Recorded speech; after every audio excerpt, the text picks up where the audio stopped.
Hello दोस्तों, स्वागत है आप सबका सीपी क्लासेस में। आज हम डिस्कस करेंगे COP28 के बारे में। COP28 आखिर है क्या? It is the 28th conference of parties to United Nations framework convention on climate change. तो बेसिकली एक एनुअल मीटिंग है। एनुअल का मतलब हर साल होती है इन नवंबर। ये जो मीटिंग है वो पार्टीज अटेंड कर सकती हैं who have signed United Nations framework convention on climate change. अब जिन पार्टीज ने इसको ज्वाइन किया है वो तो अटेंड करते ही हैं, उनके डेलीगेट्स, उनके मिनिस्टर्स इसको अटेंड करते हैं। अदर्स कैन ऑल्सो पुल इन।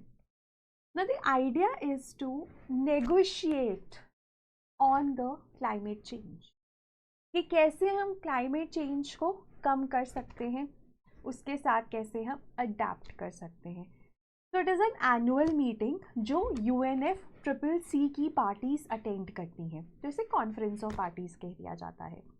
अब हर एक conference of parties is related to some convention.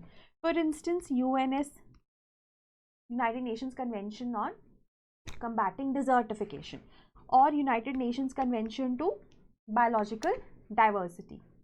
लेकिन सिर्फ एक हमारे पास United Nations framework convention on climate change की कॉन्फ्रेंस ऑफ पार्टीज है जो हर साल होती है, और ये इंडिया में भी हुई। इंडिया में कब हुई, इसको याद करने का तरीका क्या है? इंडिया में ना ये 2002 में हुई और वो COP8 थी।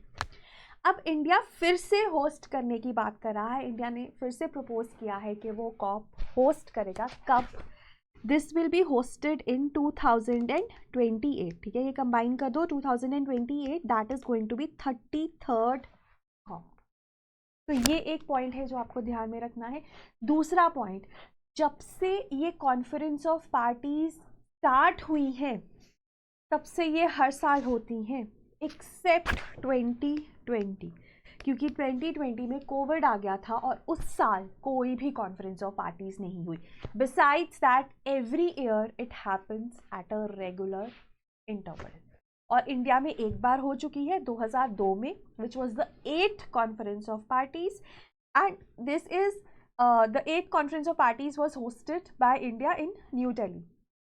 Again we are going to host 2028 में, which is going to be 33rd conference of parties. We have just proposed it.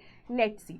Next year की जो कॉन्फ्रेंस ऑफ पार्टीज है, 29th कॉन्फ्रेंस ऑफ पार्टीज जो है वो अजरबैजान में host होगी।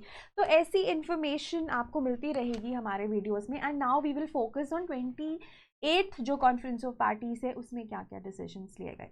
Anyway, start करने से पहले हमारा जो क्रैश कोर्स है that is going to be live, and अगर आप उसमें एनरोल करना चाहते हैं तो आप कर सकते हैं। No, this is a live crash course, that is one added advantage.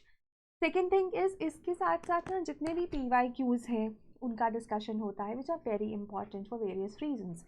आपको पता चलता है कि कैसे तरह के क्वेश्चंस पूछे जाते हैं, जो हम कंटेंट पढ़ा रहे हैं वो इन लाइन विद UPSC है कि नहीं, so all of that. Then practice test होते हैं। देन यू ऑल्सो हैव जैसे हम कहते हैं ना स्ट्रेटिजिक मेंटरशिप। स्ट्रेटिजिक मेंटरशिप होती है कि आपको ना सिलेक्टेड कैंडिडेट्स बता रहे हैं कि आपकी स्ट्रैटेजी में कैसे और सुधार हो सकता है।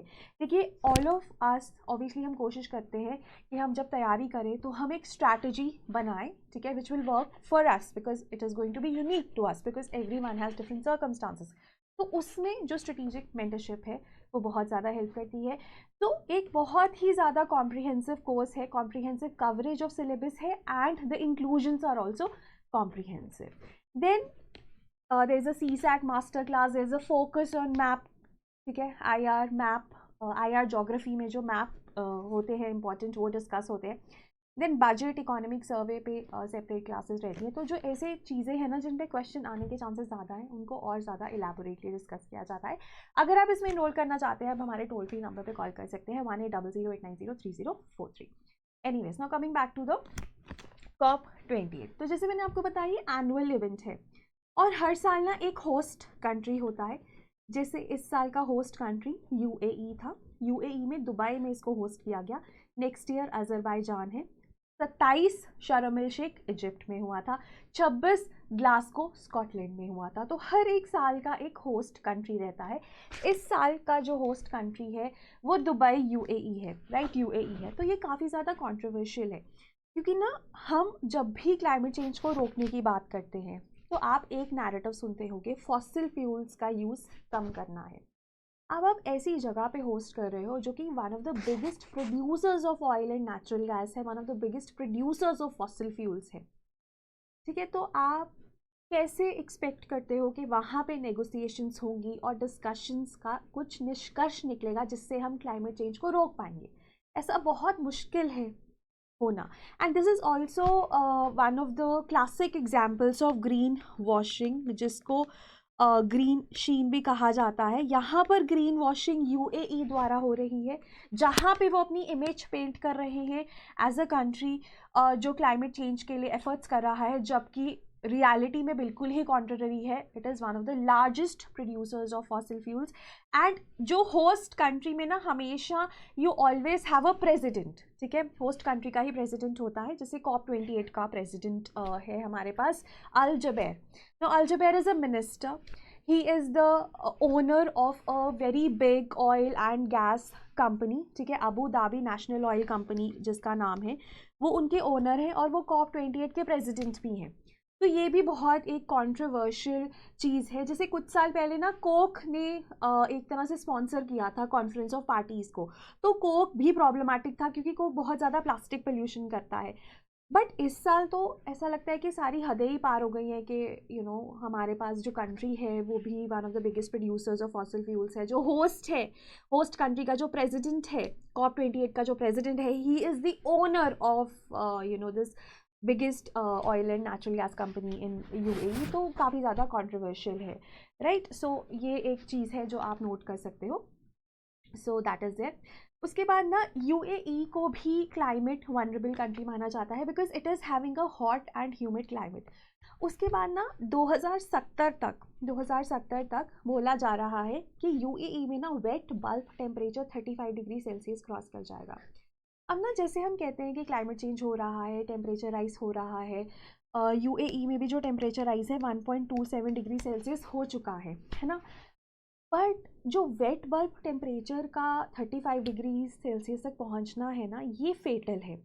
ये क्यों फेटल है? क्योंकि जब wet bulb temperature 35 degree Celsius तक पहुंचता है then we humans can't cool ourselves, sweating possible नहीं होती, ठीक है। अब स्वेटिंग पॉसिबल नहीं है, हम कूल नहीं कर सकते, so obviously we are going to die of the heat, right. तो वेट बल्ब टेम्परेचर एक बहुत इंपॉर्टेंट कॉन्सेप्ट है। अगर आपको नहीं पता आप कमेंट्स में मुझे बताइए, मैं अलग से इस पर वीडियो भी बनाऊंगी।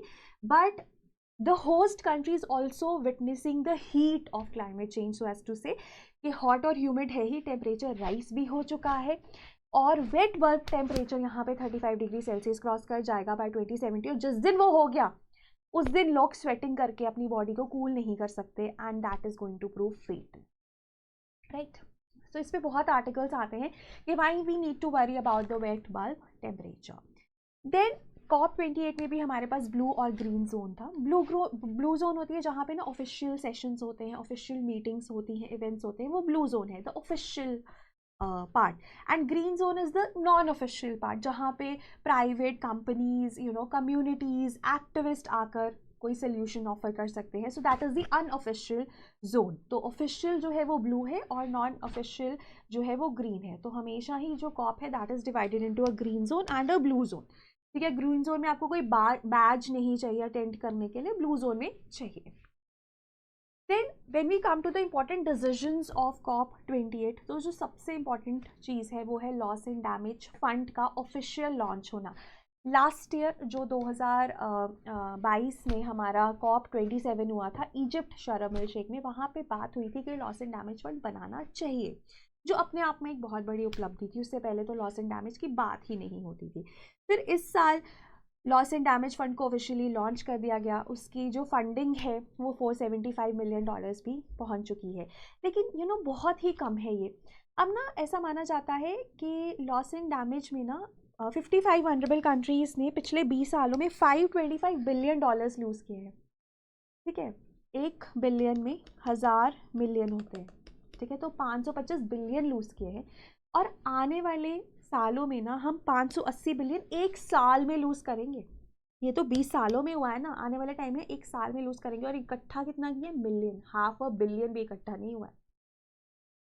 तो पैसे बहुत बढ़ाने की ज़रूरत है। और लॉस एंड डैमेज क्या होता है कि जो नुकसान हो चुका है बिकॉज ऑफ क्लाइमेट चेंज, अब उससे कैसे हम उभरें। ठीक है, जब हम मिटिगेशन की बात करते हैं, हम कहते हैं क्लाइमेट चेंज के मिटिगेशन के लिए पैसा चाहिए, मतलब आप क्लाइमेट चेंज को रोकना चाहते हो, फॉसिल फ्यूल्स को रिप्लेस करना चाहते हो रिन्यूएबल एनर्जी के साथ, उसके लिए पैसा चाहिए, तो हम बोलते हैं मिटिगेशन के लिए पैसा चाहिए। ठीक है, फिर हम बोलते हैं अडेप्टेशन के लिए पैसा चाहिए, जैसे सी लेवल राइज हो गया है ना कोस्टल सिटीज़ में, अब उन्हें शिफ्ट करना है, उसके लिए पैसा चाहिए, अडेप्ट करने के लिए पैसा चाहिए to the impacts of climate change. Loss and damage होता है वो इम्पैक्ट ऑफ क्लाइमेट चेंज जिसमें अब कुछ अडेप्टेशन ही पॉसिबल नहीं है। ठीक है, वो होता है लॉस एंड डैमेज, जो ख़त्म हो गया, people have lost their livelihoods, अब क्या करें, उनके लिए बनाया है लॉस एंड डैमेज फंड। तो अभी बना है और इसमें $475 मिलियन इकट्ठे हो गए हैं, कहने को कुछ भी नहीं है लेकिन शुरुआत अच्छी है। देन वर्ल्ड बैंक इसको ओवरसी करेगा, इसकी जो इंटरिम ट्रस्टी है वो वर्ल्ड बैंक है। पहले डेवलपिंग कंट्रीज़ को इससे भी प्रॉब्लम थी कि वर्ल्ड बैंक है तो मतलब डेवलप्ड कंट्रीज़ ही कंट्रोल कर रही हैं, ठीक है, लेकिन अब ऐसा उन्होंने बोला चलो वर्ल्ड बैंक को ही बना देते हैं, सही रहेगा सबके लिए। और एक और जो प्रॉब्लम है ना कि इसका कितना स्केल होगा या कब कब रिप्लेनिश होगा, कितना रिप्लेनिश होगा, उसके ऊपर अभी डिस्कशंस बाकी हैं। देन इस साल का जो COP28 है ना, 2 प्लेजेस के लिए जाना जाता है। एक है global cooling pledge. Global cooling pledge है कि हमें 2050 तक 2022 में जो हमारी कूलिंग एमिशंस थी ना उसका 68% कम करना है। कूलिंग एमिशंस होती हैं जो कूलिंग की वजह से आती है, रेफ्रिजरेशन, एयर कंडीशन को हम यूज़ कर रहे हैं उसकी वजह से एमिशंस आ रही हैं। अभी इतना प्रॉब्लम नहीं है, लेकिन आने वाले टाइम में जब एवरेज टेम्परेचर बढ़ेगा, रेफ्रिजरेशन भी बढ़ेगी और एयर कंडीशनिंग का यूज़ भी बढ़ेगा। इनफैक्ट यूरोपियन कंट्रीज़ में जहाँ पे कभी पंखा भी कॉमन नहीं था, पंखा भी अनहर्ड ऑफ था, वहाँ पर अब रेफ्रिजरेशन और एयर कंडीशनिंग का यूज़ बहुत ज़्यादा बढ़ेगा, तो वहाँ से कूलिंग एमिशंस आएंगी। तो इसीलिए कूलिंग प्लेज जो है वो बनाया गया है। It is a joint initiative between COP28 host UAE and the cool coalition. Cool coalition UNEP का एक कोलिशन है जिसमें इंडिया भी मेंबर है, लेकिन बहुत इंपॉर्टेंट चीज़ है कि ग्लोबल कूलिंग प्लेज में इंडिया मेंबर नहीं है, उसने नहीं एंडोर्स किया है इस प्लेज को। US, कनाडा और इंडिया ने इसको साइन किया है। Then global renewables and energy efficiency pledge, ये 2 चीज़ों पे काम करता है। पहला, हमें ग्लोबल रिन्यूएबल एनर्जी को ट्रिपल करना है बाय 2030 एंड हमें एनर्जी एफिशिएंसी को डबल करना है अगेन बाय 2030। 2% है, 4% पर लेकर आना है। अब इंडिया ने अगेन इसको साइन नहीं किया है, लेकिन इंडिया ने जो G20 हुआ था उसमें एंडोर्स किया था कि वो अपनी रिन्यूएबल एनर्जी को ट्रिपल कर देंगे बाय 2030। अब ये जो प्लेज है ये टोटल की बात करती है, कौन इंडिविजुअल कितना कंट्रीब्यूशन होगा उस पर कोई डिस्कशंस नहीं है, मतलब पॉइंट बीइंग के अभी ये एक प्लेज है, बट हाँ it is a good step to start with. ठीक है, तो वही है, USA, EU एंड UAE ने इसको spearhead किया है and it has been supported by various other countries. India and China have stayed away because उनको लगता है कि आप रिन्यूएबल एनर्जी को डबल कर लेंगे लेकिन फेजिंग डाउन ऑफ कोल जिसकी बात होती है इस प्लेज में वो नहीं उनसे हो पाएगा, स्पेशली अनअबेटेड फॉसिल फ्यूल्स या अनअबेटेड कोल फायर्ड जो पावर प्लांट्स हैं उनमें investment. Unabated coal power plants क्या होते हैं, जैसे हम जब कोल पावर प्लांट लगाते हैं तो वो एमिशंस करेगा, ठीक है। अब वहाँ पर ना उस पावर प्लांट में अगर आप कुछ ऐसा लगा दो जो कार्बन कैप्चर या स्टोरेज कर रहा है तो वो अबेटेड हो जाते हैं। अनअबेटेड है जहाँ पे आपने कुछ भी नहीं किया, बिजनेस एज यूजुअल है, तो ये प्लेज कहता है कि उसमें हम अगर आप इन्वेस्ट कर रहे हो तो आप इस प्लेज का पार्ट नहीं हो सकते, या अगर आपको इस प्लेज का पार्ट बनना है तो आपको unabated coal fired power plants में इन्वेस्ट नहीं करना है। तो इस वजह से India and China have stayed away from this and India has also stayed away from global cooling pledge. Then 28 के अगर हम माइन्यूट पॉइंट्स पर आए, पहली चीज़ है हम ट्रांजिशन अवे करेंगे फॉसिल फ्यूल से, that is the most important thing. क्या टाइम शेड्यूल है, क्या टारगेट है, कोई बात नहीं हुई।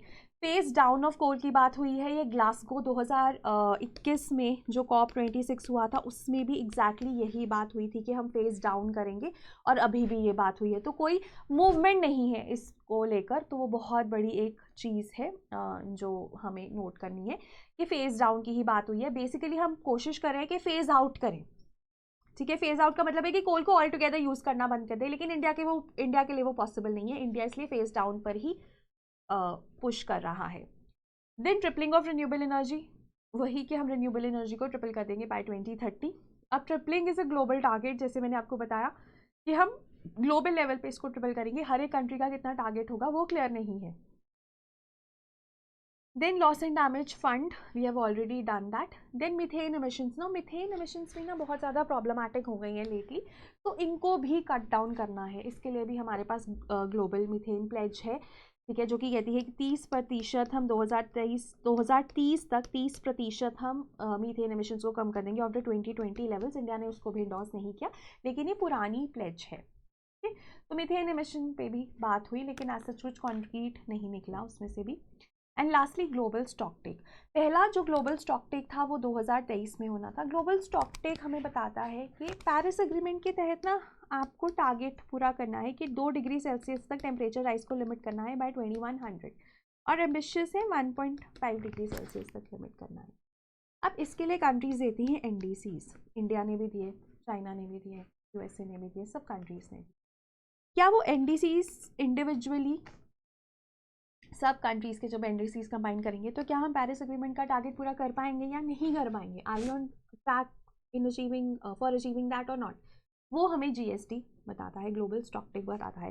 पहला 2023 में होना था, उसके बाद हर 5 सालों में होगा, नेक्स्ट 2028 में होगा। अब इससे पॉइंट यही है कि आगे पता चलेगा आपको कि क्या हमें एक्शन लेना है, कितना हमें और इम्प्रूव करना है अपने क्लाइमेट एम्बिशन को, और ज़्यादा स्ट्रिंजेंट एक्शंस लेने हैं या नहीं। तो GST 2 सालों की असेसमेंट थी, स्टार्ट ये 2021 में COP26 के दौरान हुई थी। रिपोर्ट अभी पब्लिश की गई है, और ये रिपोर्ट भी कहती है कि फेज आउट चाहिए। हमने कम किए हैं एमिशंस, पहले हम इस लेवल ऑफ वार्मिंग पे जा रहे थे, अब हम we have reached 2.4 to 2.6 degree Celsius, और अगर हम और ज़्यादा अच्छे से करेंगे तो शायद हम 1.7 टू 2.1 डिग्री सेल्सियस, जो कि बहुत करीब है पेरिस एग्रीमेंट के टारगेट से, उसके पास पहुंच जाए। फाइनेंशियल फ्लोज बहुत ज़्यादा बढ़ने चाहिए, इंटरनेशनल कोऑपरेशन और कोलैबोरेशन की रिक्वायरमेंट है।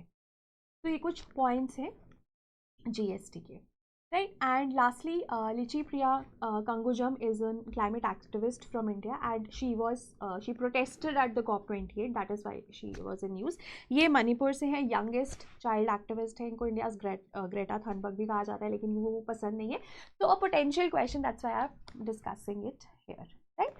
So this was regarding the COP28. I have tried to make it as comprehensive as possible. अगर आपको लगता है कि हम और डिटेल में कर सकते हैं कोई पॉइंट्स, तो आप वो कमेंट्स में लिख दीजिए, will work on that. And do not forget to mention what wet bulb temperature is. अगर आपको उसमें कंफ्यूजन लग रहा है तो I will make a video on the same, right. So that was all from my end, have a great day ahead.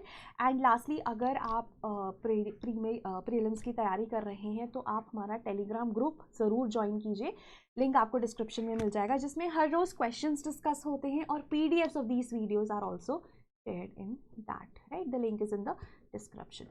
So that was all from my side. Have a great day ahead, and thank you so much.